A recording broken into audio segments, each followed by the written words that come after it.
Hello friends, तो पिछले video में हम लोग केमिस्ट्री सेट वन का क्वेश्चन नंबर 65 तक सॉल्यूशन कर चुके थे। ठीक है, तो आज हम लोग क्वेश्चन नंबर 66 से सॉल्यूशन स्टार्ट करते हैं। तो देखिए, which of the following carbocation is most stable, यानी कि इसमें से कौन सा कार्बोकैटायन जो है सबसे ज़्यादा स्टेबल है। तो कार्बोकैटायन तो इसको बोलते हैं, यानी कि stability of carbocation, stability of carbocation is it directly proportional two degree. यानी कि डिग्री क्या होता है दिखाते हैं आप लोग को। ऑप्शन नंबर वन देखिए क्या बोल रहा है। ऑप्शन नंबर वन से शुरू करते हैं हम। डिग्री क्या होता है देखिए, ऑप्शन नंबर वन क्या बोल रहा है, CH2 पर मेरा कार्बोकैटायन है। ठीक है, इसके बगल मेरा एक कार्बन है और इस कार्बन पे मेरा 3 मिथाइल ग्रुप लटका हुआ है,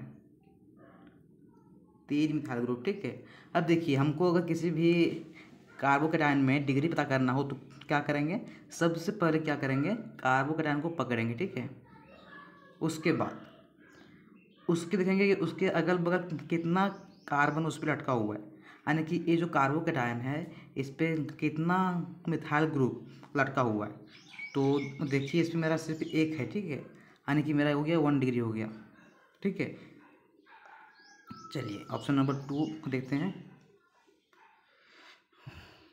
ऑप्शन नंबर टू देखते हैं, कार्बोकैटायन मेरा इस पे है, सी पे, और इसके मेरा बगल जो है 3 मिथाइल ग्रुप लटका हुआ है। ठीक है, 3 मिथाइल ग्रुप लटका हुआ है। तो स्टेप क्या था, सबसे पहले हम कार्बोकैटायन को पकड़ेंगे।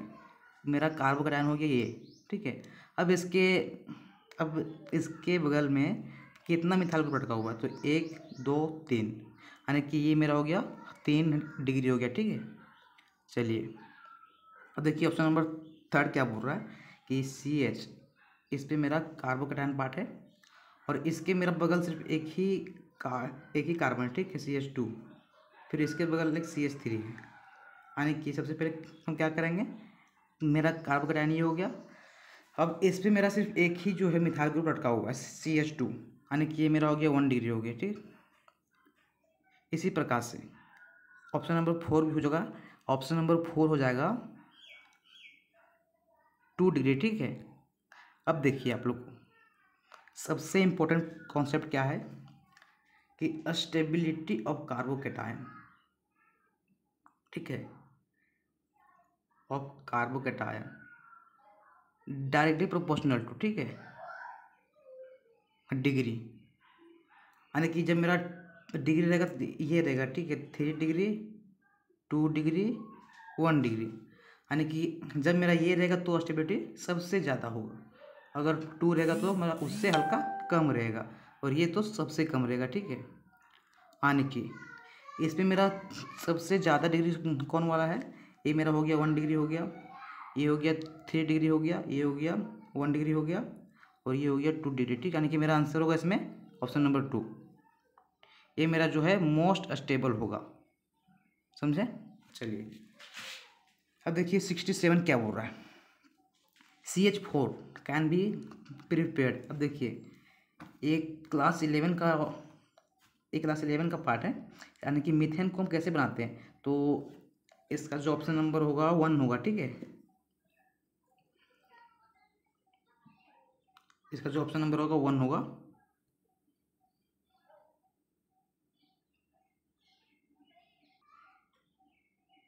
इसका ऑप्शन नंबर होगा 1।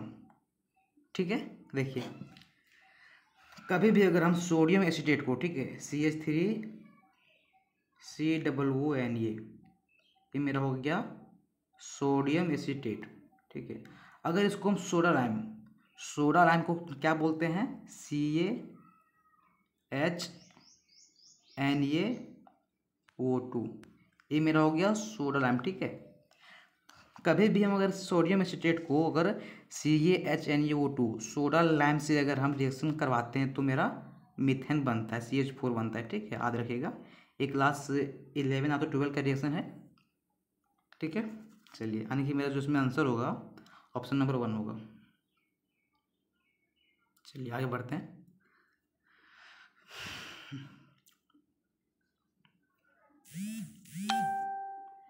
67 हो गया। देखिए 68 क्या बोल रहा है, the product formed by heating benzene with a mixture of concentrated nitric acid and concentrated sulphuric acid.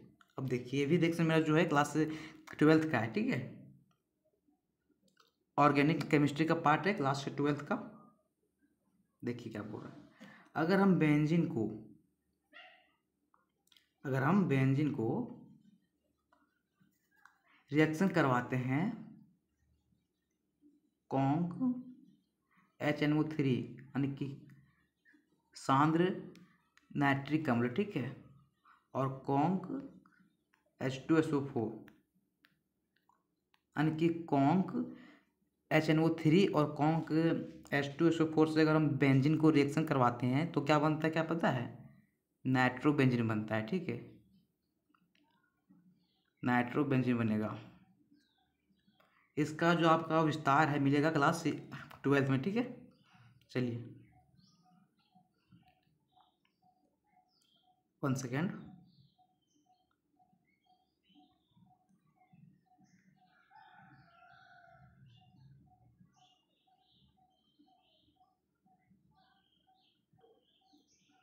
यानी कि मेरा जो इसमें आंसर होगा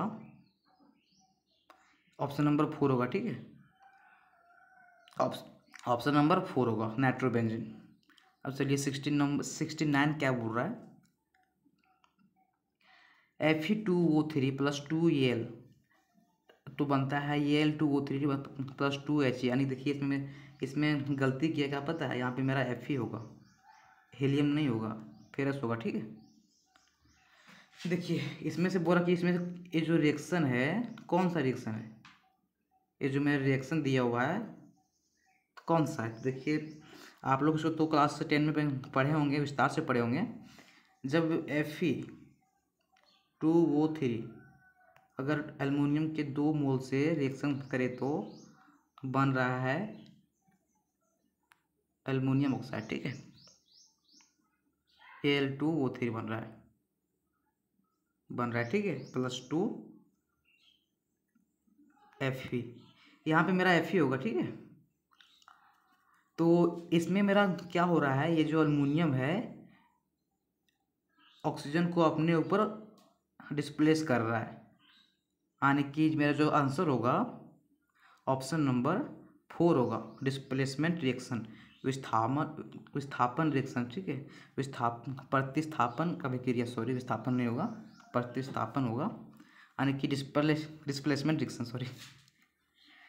चलिए 17 नंबर क्या बोल रहा है, when is rain water called acid rain, यानी कि एसिड रेन हम कब बोलते हैं, कभी जो मतलब वर्षा होती है तो उसको हम एसिड रेन कब बोलेंगे, तो जब उसका pH मान 5.6 से लो होगा, जब उसका pH मान 5.6 से लो होगा, ठीक है। चलिए ऑप्शन नंबर 2 होगा। ऑप्शन नंबर 71 क्या बोलते हैं, 71 में क्या बोल रहा है, what is the chemical formula of bleaching powder, ये तो ईजी है, ऑप्शन नंबर 3 होगा CaOCl2। चलिए 72 क्या बोल रहा है, solution turns red litmus blue, यानी कि सॉल्यूशन जो है टर्न्स करता है रेड लिटमस ब्लू में, ठीक है।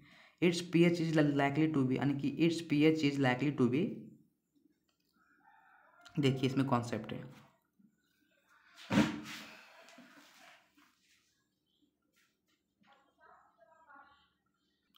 देखिए एक सॉल्यूशन है, ठीक है, एक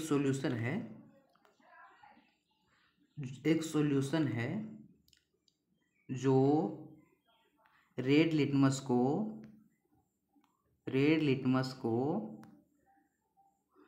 लाल कर रहा है, ठीक है, सॉरी रेड लिटमस को ब्लू कर रहा है। हाँ तो ऐसा कौन करता है, तो करता है मेरा बेस करता है, ठीक है, क्षार करता है, यानी कि जब रेड से ब्लू हो तो ऐसा होगा क्षार के द्वारा, ठीक है, क्षार के द्वारा, बेस के द्वारा।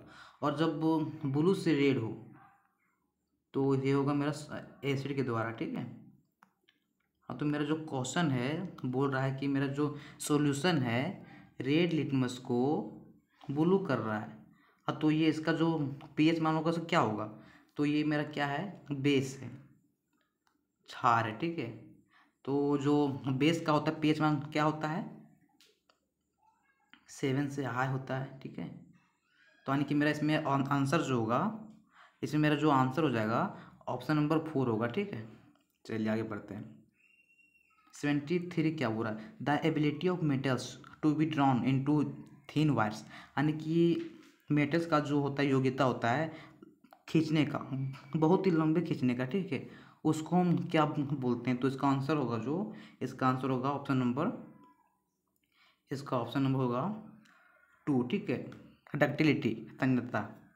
चलिए 74 नंबर क्या बोल रहा है, which of the following pairs will give displacement reaction, इसमें से कौन सा जो पेयर है देगा हमको डिस्प्लेसमेंट रिएक्शन देगा। तो देखिए ऑप्शन नंबर 1 क्या बोल रहा है, NaCl प्लस Cu कॉपर, तो ये मेरा नो रिएक्शन होगा, चूँकि मेरा जो कॉपर है लेस रिएक्टिव है, लेस रिएक्टिव सब्सटेंस है, मेरा जो कॉपर है लेस रिएक्टिव सब्सटेंस है, ये मेरा रिएक्शन नहीं होगा। चलिए ऑप्शन नंबर 2 क्या है, magnesium chloride MgCl2 plus aluminium metal, aluminium, अगर हम MgCl2 को एल्युमिनियम से रिएक्शन करवाते हैं तो ये मेरा नो रिएक्शन होगा, ये भी मेरा इसका रिएक्शन जो होगा नहीं होगा रिएक्शन, ठीक है, यानी कि ये भी मेरा जो एल्युमिनियम है लेस रिएक्टिव है, ठीक है।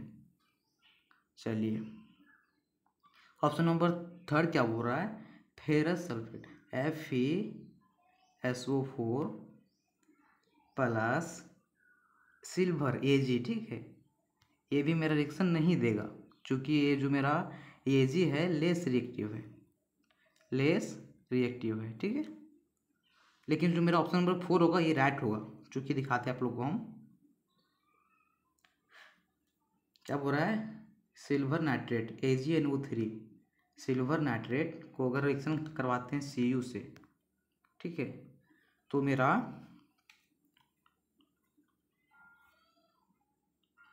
इसमें मेरा क्या बनेगा, यानी कि जब मेरा AgNO3 जो है कॉपर से जब रिएक्शन करेगा तो क्या बनेगा पता है, मेरा जो आएगा आएगा बनेगा CuNO3 का होल ट्वाइस बनेगा प्लस Ag, ठीक है, सिल्वर, मेरा ये रिएक्शन होगा, ठीक, यानी कि मेरा ये जो है रिएक्शन कर रहा है, यानी कि मेरा आंसर नंबर होगा इसमें, मेरा आंसर होगा ऑप्शन नंबर 4। चलिए आगे देखते हैं 75 number, ethane with molecular formula C2H6, यानी कि इथेन में जो है मोलिकुलर फॉर्मूला है C2H6 हैज, इसमें बोल रहा है इसमें जो है कोवैलेंट बॉन्ड किसमें कितना होगा, यानी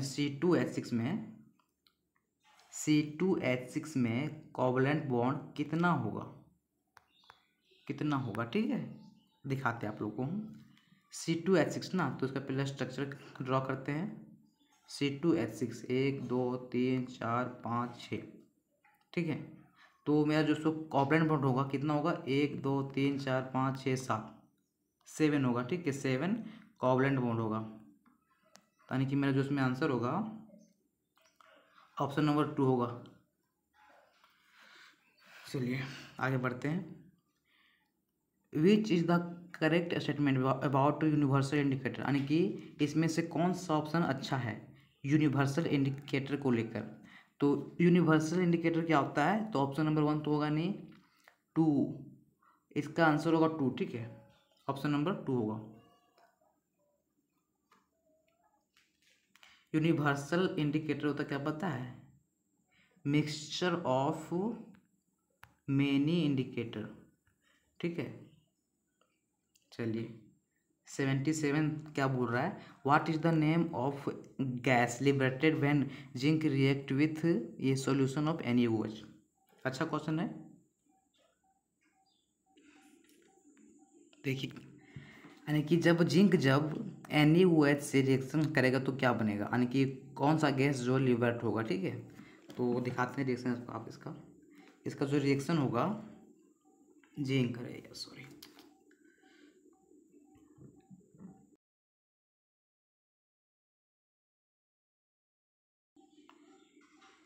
यानी कि देखिए जिंक को अगर हम NaOH से रिएक्शन करवाते हैं, NaOH से रिएक्शन करवाते हैं तो क्या बनता है, मेरा बनेगा क्या पता है, जिंकेट बनेगा, ठीक है, जिंकेट, यानी कि Zn2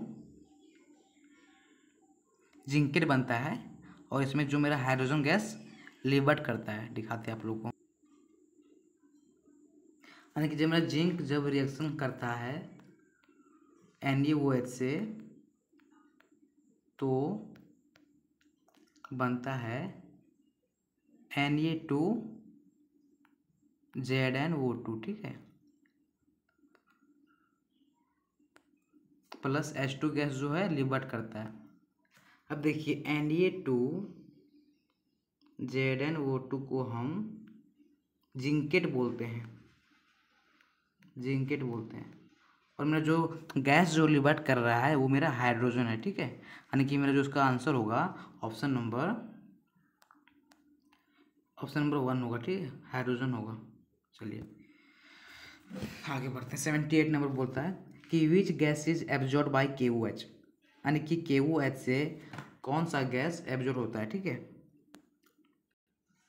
इसका जो आंसर होगा, यानी कि जो कौन सा गैस है जो एब्जॉर्ब होता है KOH से, यानी कि इसका जो आंसर होगा ऑप्शन नंबर 1 होगा, ठीक है, CO2, यानी कि एक्वस पोटासियम हाइड्रोक्साइड से हमारा CO2 गैस एब्जॉर्ब होता है, ठीक है, हमेशा याद रखिएगा।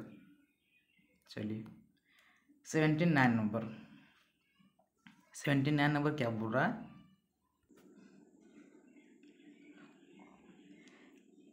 कैनाल रे आज बीम, यानी जो कैनाल रे है किसका बीम है, तो इसका आंसर होगा प्रोटॉन, ठीक है, ऑप्शन नंबर 1। चलिए लास्ट क्या बोल रहा है, 18 नंबर क्या बोल रहा है, which one of the following is correct configuration of carbon, यानी कि कार्बन का जो होता है कन्फिगुरेशन क्या होता है, तो आप लोगों को पता ही होगा, कार्बन आता है 6 में, ठीक है, तो यानी कि इसका जो होगा 2 और 4 होगा, तो इसका जो आंसर होगा ऑप्शन नंबर 3 होगा। चलिए तो गाइस अगर ये वीडियो आपको अच्छी लगी हो तो प्लीज़ इसको अधिक से अधिक शेयर करें, ठीक है, थैंक यू।